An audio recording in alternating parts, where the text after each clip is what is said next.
Perseteruan antara dua pengacara, Hotman Paris Hutapea dan Rasman Arif Nasution, memicu kericuhan di Pengadilan Negeri Jakarta Utara, Kamis 6 Februari 2025 lalu. Ya, seperti diketahui, dalam sidang yang membahas kasus pencemaran nama baik itu, Rasman sebagai terdakwa hampir terlibat adu jotos dengan Hotman yang hadir sebagai saksi korban. Setelah Rasman tak terima dengan keputusan hakim yang menyatakan jika sidang hari itu akan digelar secara tertutup. Atas segala kericuhan yang terjadi, beberapa praktisi hukum pun akhirnya memberikan pandangannya atau sorotan tajamnya terkait insiden tersebut. Dan untuk mengetahui pandangan dari para praktisi hukum tersebut, maka inilah 5 sorotan tajam praktisi hukum atas aksi Rasman Arif Nasution yang buat ricuh di ruang sidang. Versi Cumi Top 5. Praktisi hukum Otto Hasibuan beropini, sikap Rasman yang membuat ricuh ruang persidangan itu telah mencemarkan nama baik profesi advokat. Ya, Otto Hasibuan pun secara tegas menyatakan jika sikap tersebut tidak dapat dibenarkan. Karena selain telah mencemarkan nama baik profesi advokat, sikap tersebut pun telah menghina pengadilan. Terlepas dari hal tersebut, meski menentang keras sikap Rasman, Otto Hasibuan tetap menyerahkan penyelesaian insiden tersebut ke pengadilan. Karena menurutnya, pengadilanlah yang berhak memberikan penilaian sepenuhnya.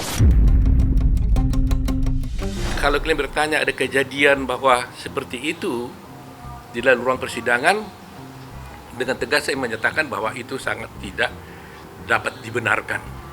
Ya, sangat dibenarkan, merugikan profesi advokat, merugikan kewibawaan pengadilan, dan tentu juga merugikan para pencari keadilan.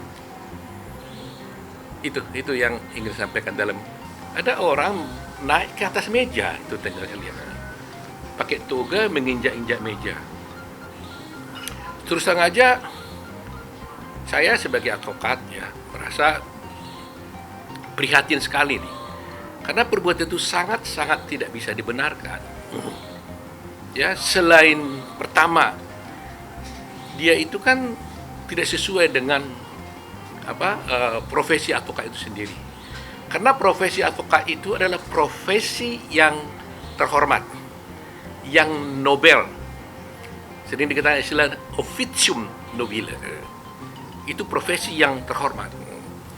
Nah, kehormatan itu tidak mungkin kita dapat dari orang lain kecuali kita sendiri menunjukkan kehormatan itu sendiri.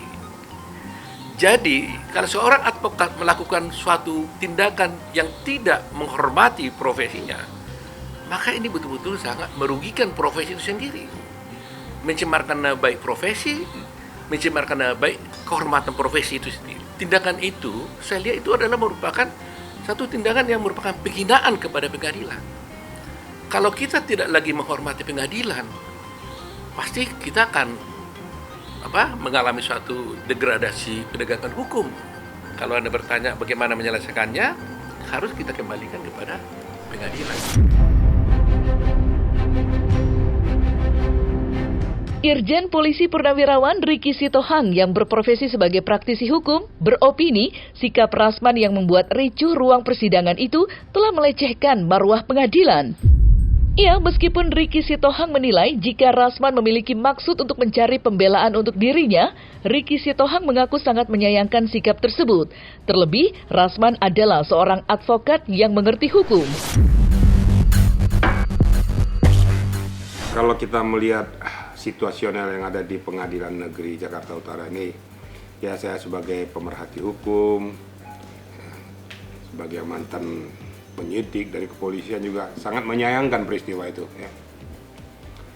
Peristiwa itu seharusnya tidak perlu terjadi kalau kita mempunyai adab. Kalau kita mempunyai intelijensia yang baik, bukan secara barbar seperti itu. Walaupun perlu saya informasikan kepada rekan-rekan semua, saya salah satu kuasa hukum Rasman. Tapi saya tidak hadir, karena saya sebagai supporting, karena saya harus netral, saya mendudukkan posisi dan porsinya sesuai dengan etika prosedur hukum. Itulah saya. Namun dalam peristiwa kemarin itu ya, saya kecewa juga. Gitu. Itu namanya kalau dalam bahasa hukum itu disebutkan tuh contempt of court. Ya. itu pelecehan di pengadilan, ya. Pelecehan terhadap marwah, harkat martabat daripada pengadilan. Itu ada sanksi hukumnya juga loh ya. Satu, melanggar etika profesi juga, apalagi sampai naik-naik meja ya, mukul-mukul itu nggak betul, nggak benar. Kalau memang ada yang tidak pas, kan nanti kan ada komisi judisial nanti yang akan mencermati permasalahan ini. Nah, sehingga melihat peristiwa ini bukan mendudukkan hukum pada porsinya, tapi jadi melihat keliaran daripada proses hukum yang nggak jelas. Sebenarnya Rasman Nasution itu mau menyampaikan dalam pembuktian ini, ya, bahwa kenapa peristiwa ini mendudukkan dia sebagai terdakwa. Kalau orang yang nggak suka dengan Rasman, pasti langsung apapun yang dia lakukan pasti nggak suka aja. Ya saya mohonkan kita juga yang punya intelijensia itu ya berpikir lurus juga gitu. Dia ingin buktikan dalam pembuktiannya bahwa seperti ini loh peristiwanya. Saya mendudukkan diri sebagai advokat. Iklima pada saat itu sebagai klien saya. Duduk di sebelah saya. Suara Iklima yang disampaikan kepada publik. Apa sesuai dengan yang diucapkan oleh Iklima.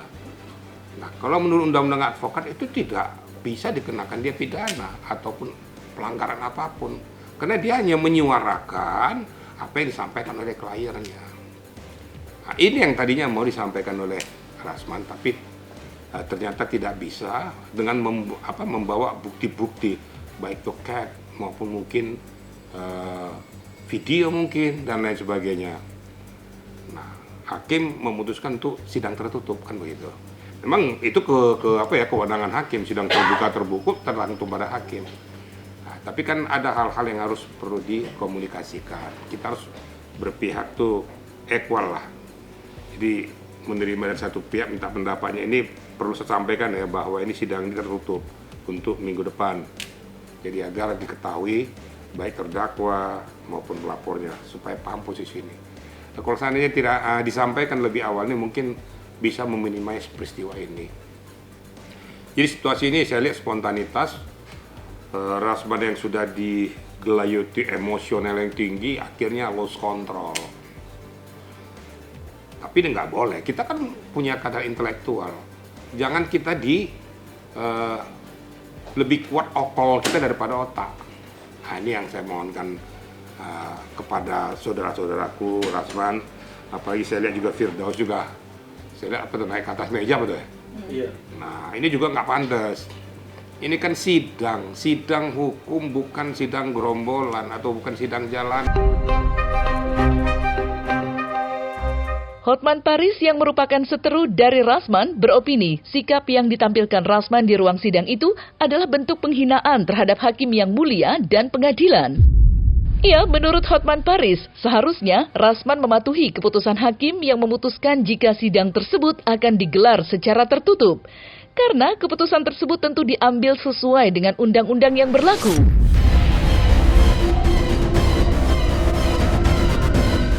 Kalau di persidangan nanti akan bicara apakah buah dada asli atau tidak, itu boleh nggak terbuka dan viral?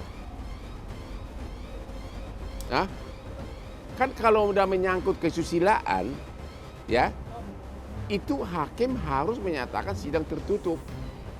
Gitu loh, hakim mengatakan karena nanti dalam persidangan ini, dalam kesaksiannya akan banyak membahas tentang asusila.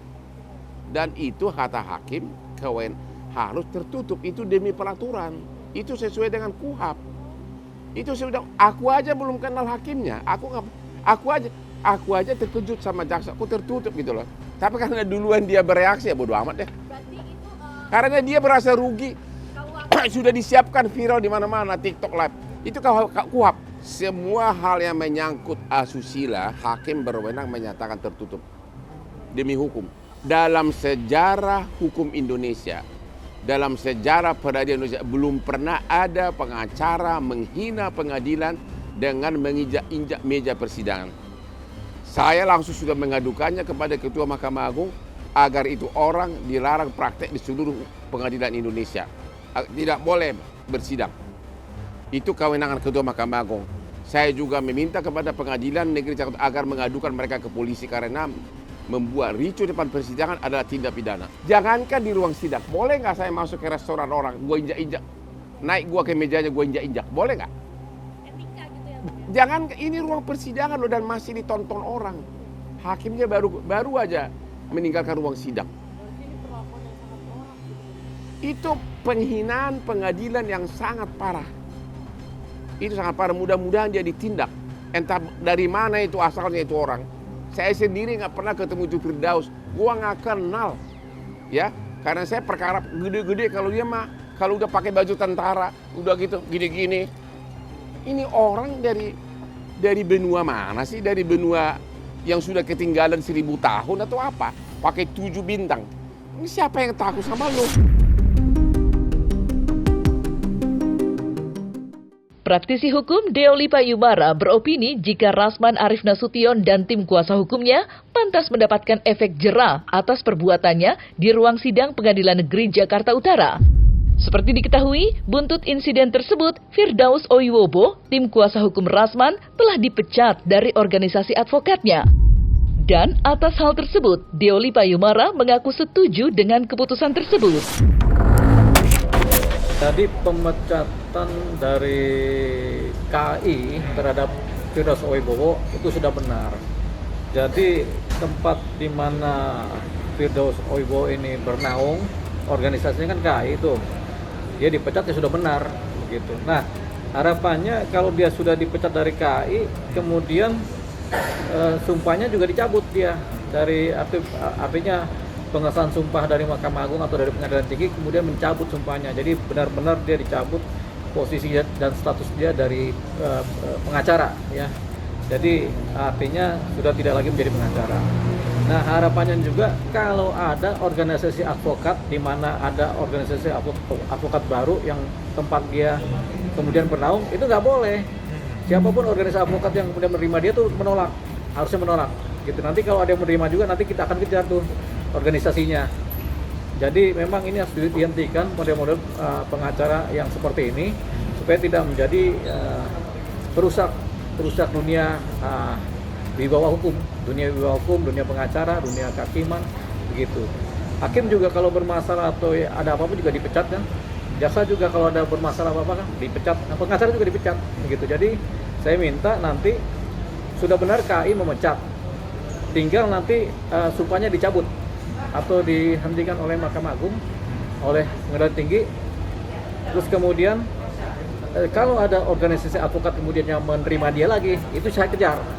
Dan sampai ada organisasi advokat siapapun juga atau organisasi apapun juga kemudian menerima dia sebagai tempat perlindungan, saya akan kejar duluan. Jadi itu dia. Jadi memang harus dipecat.